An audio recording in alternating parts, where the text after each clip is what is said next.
اور تم دیکھو گے کہ ان میں اکثر گناہ اور زیادتی اور حرام کھانے میں جلدی کر رہے ہیں. بے شک یہ جو کچھ کرتے ہیں برا کرتے ہیں. بھلا ان کے مشائخ اور علماء انہیں گناہ کی باتیں کہنے اور حرام کھانے سے منع کیوں نہیں کرتے؟ بلا شبہ وہ بھی برا کرتے ہیں. اور یہود کہتے ہیں کہ اللہ کا ہاتھ بندھا ہوا ہے، یعنی اللہ بخیل ہے. انہی کے ہاتھ باندھے جائیں اور ایسا کہنے کے سبب ان پر لعنت ہو.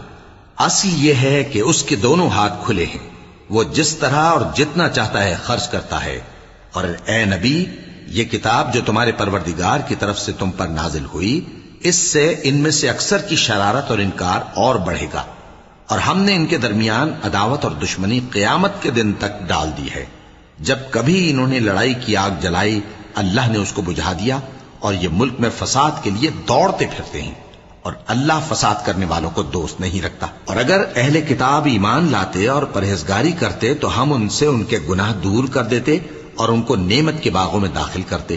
اور اگر وہ تورات اور انجیل کو اور جو اور کتابیں ان کے پروردگار کی طرف سے ان پر نازل ہوئیں ان کو قائم کرتے تو ان پر رزق مے کی طرح برستا کہ اپنے اوپر سے اور پاؤں کے نیچے سے کھاتے. ان میں کچھ لوگ میانہ رو ہیں اور بہت سے ایسے ہیں جن کے اعمال برے ہیں.